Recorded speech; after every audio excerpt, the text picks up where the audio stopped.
नमस्कार दोस्तों।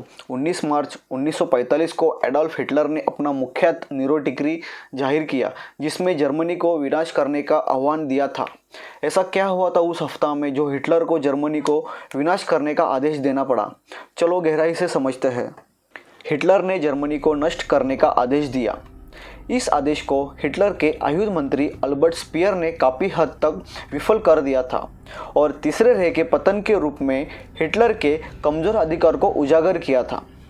World war II की ऊंचाई पर हिटलर का साम्राज्य पश्चिम में दक्षिणी फ्रांस के पायरेनीस पर्वत से लेकर पूर्व में मॉस्को के द्वार तक फैला हुआ था और दक्षिण में उत्तरी अफ्रीका के रेगिस्तान से लेकर उत्तर में आर्कटिक सर्कल तक फैला हुआ था। रशिया के आक्रमण ने 4 साल के सबसे कठिन, सबसे क्रूर युद्ध का संकेत दिया जो दुनिया ने कभी देखा नहीं था। सोवियत संघ ने इतिहास से अपने सबक सीखे, अपने पूर्वजों का अनुकरण करते हुए जिन्होंने 130 साल पहले नेपोलियन का विरोध किया था। रशिया की सबसे बड़ी ताकत में से एक इसका विशाल क्षेत्र था जिसने हमेशा पीछे हटने और फिर से संगठित होने की वजह दी, लेकिन गंभीर रूप से इसके आक्रमणकारियों ने आपूर्ति लाइनों का विस्तार करने के लिए मजबूर किया, जो हर मील उन्नत होने के साथ और अधिक कमज़ोर होती गई। वर्चुअली यूरोप का नाजी जर्मनी के साथ गहरा संबंध हो गया था और अधिनायकवादी राज्यों को रोकना मुश्किल लग रहा था। हिस्टोरियंस ने युद्ध में कई मोड़ की पेशकश की जो अंत में हिटलर की हार का कारण बना, लेकिन एक फैक्ट अनडिनेबल होगा। 1941 में सोवियत संघ पर आक्रमण करके हिटलर आगे निकल गया। वेहरमाच को पहला बड़ा झटका उसी साल दिसंबर में लगा जब उसे सोवियत राजधानी के सामने रोक दिया गया। उस समय तक हिटलर की सेना ने अपने सामने आने वाले हर शत्रु पर विजय प्राप्त कर लिया था। केवल ब्रिटेन अपनी नौसेना और इंग्लिश चैनल के पीछे सुरक्षित हिटलर के दायरे से बच गया था। जर्मनी के हाई कमांड ने वेहरमाच को भूमि से दूर रहने का आदेश दिया, जहां कभी भी वे रशिया के लोगों के साथ भोजन और आवश्यकताएं चुरा सकते थे। हिटलर और नेपोलियन के साथ रशियन किसानों ने गांवों और फसलों को जलाना शुरू किया, आक्रमणकारियों को जीविका और आश्रय से वंचित कर दिया और उन्हें अपनी आपूर्ति लाइनों के कमज़ोर गले पर अधिक से अधिक भरोसा करने के लिए मजबूर किया। हिटलर ने रशियन स्कॉच अर्थ पॉलिसी को अप्रिशिएट किया, भले ही उनकी सेनाओं को उसके प्रभाव का सामना करना पड़ा हो। 1945 तक हिटलर का साम्राज्य काफ़ी सिकुड़ गया था। मित्र देशों की सेनाएं जून 1944 में नॉर्मंडी फ्रांस में उतरी थी और जल्दी से देश को मुक्त कराया और अपनी सेनाओं को पूर्व की ओर मोड़ दिया। लगभग उसी समय सोवियत संघ ने ऑपरेशन बागेश्वर शुरू कर दिया, एक बड़े पैमाने पर आक्रमण जिसने रशिया से वेहरमाच को निष्कासित किया और लाल सेना को वार्सा के द्वार पर आगे बढ़ते हुए देखा।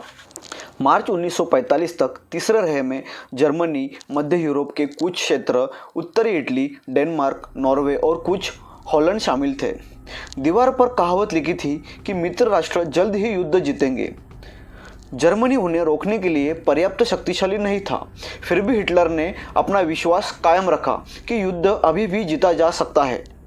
यह उन्होंने अक्सर पूंजीवादी पश्चिम और साम्राज्यवादी सोवियत संघ के बीच मतभेद पर ध्यान दिया और उनका दृढ़ विश्वास था कि मित्र राष्ट्रों के बीच अप्राकृतिक गठबंधन एक बार टूट जाएगा जब वो दोनों इस जर्मनी में बनाएंगे। हिटलर ने फैसला किया कि वह रशिया में अपनी सेनाओं का सामना करने वाली रक्षा का अनुकरण करेगा। जर्मन के लोग हर उस चीज़ को नष्ट कर देंगे जो संभावित उपयोग के लिए हो सकती है। सहयोगी जैसे जैसे आगे बढ़े, मित्र देशों की बमबारी से बचने के लिए हिटलर जनवरी 1945 में रिच चांसलरी गार्डन में एक किलेबंद बंकर में छुप गया था। इन पिछले कुछ महीनों में उनकी बैठकों क्लास्ट्रोफोबिक मामलों में थी, जिनमें दर्जनों सैन्य अधिकारी, नागरिक अधिकारी, कर्मचारी और दरबारी उपस्थित थे। बंकर में लगातार आने वाला एक आगंतुक हिटलर के आयुध मंत्री अल्बर्ट स्पीयर थे। जैसे जैसे युद्ध आगे बढ़ा, हिटलर ने स्पीयर को अधिक से अधिक अधिकार प्रदान किए और आयुध मंत्री फ्रिट्ज टॉड की मृत्यु के बाद हिटलर ने उन्हें वह पोर्टफोलियो भी दिया। 19 मार्च 1945 को स्पीयर के 40वें जन्मदिन पर हिटलर ने अपना फरमान जारी किया। इस आदेश ने स्थानीय ग्लॉट्स और रिच रक्षा आयुक्तों को आदेश देने का अधिकार दिया।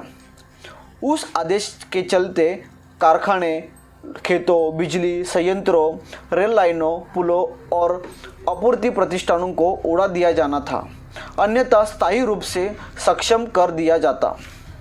यदि पत्र का पालन किया जाता तो आदेश जर्मनी को पूर्व औद्योगिक अर्थव्यवस्था और युद्ध के बाद जीवन स्तर के कम करते हुए देखता।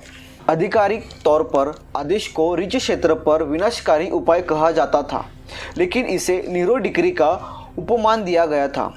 सम्राट के बाद, जिसने एडी 64 की महान आग के दौरान रोम की अध्यक्षता की थी, उस बैठक के बाद जिसमें हिटलर ने अपनी जनरलों और दरबारियों को आदेश के बारे में सूचित किया, स्पीयर ने फ्यूहरर के साथ निजी तौर पर मुलाकात की थी, जिसने छोटे आदमी को जन्मदिन की शुभकामनाएं भी दी।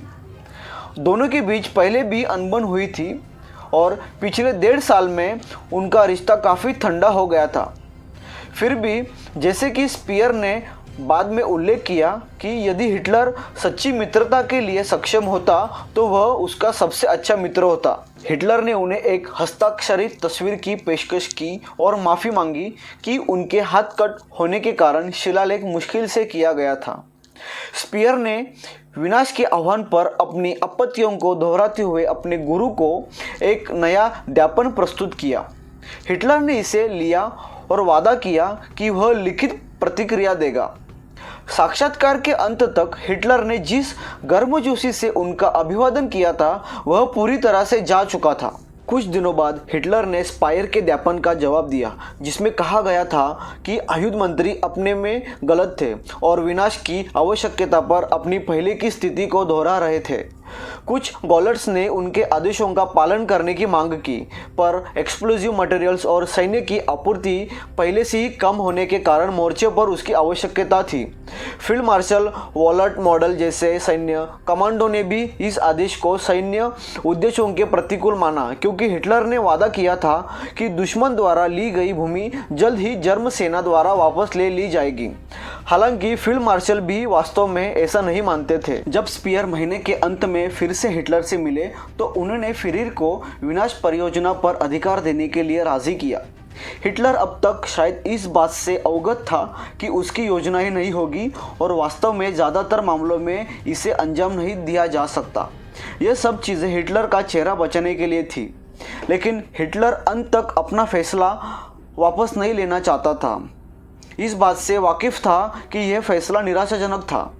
स्पीयर खुद निश्चित रूप से आदेश का पालन करेंगे, हालांकि डिक्री का नौकरशाही और नाजी प्रणाली के लालफिताशाही में फंस जाएगा। आदेश का गैर कार्यान्वयन पहला स्पष्ट संकेत था कि हिटलर का अधिकार कम होने लगा था। मार्च के अंत में गोबेल्स ने टिप्पणी की कि हम बर्लिन में आदेश दे रहे हैं कि व्यवहार में अब नीचे नहीं आना चाहिए, अकेले लागू किया जा सकता है। यह आदेश कभी पूरी तरह से लागू नहीं हुआ और अप्रैल के अंत में हिटलर ने आत्महत्या कर ली।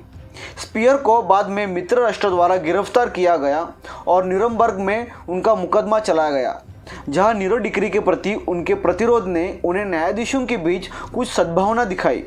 जहां मुकदमे के 21 पुरुषों में से अधिकांश को फांसी दी गई। स्पीयर उन कुछ लोगों में से एक था जो जेल की सज़ा काटकर छूटे थे। 1966 में रिहा होने से पहले उन्होंने बर्लिन की स्पांडाउ जेल में 20 साल बिताए। 1981 में उनकी मृत्यु हो गई। दोस्तों, ऐसी कुछ घटनाएं उस दौरान चल रही थी। आपको कैसा लगा ये वीडियो? अगर आपको ये वीडियो अच्छा लगा हो तो please do like, comment, share and subscribe.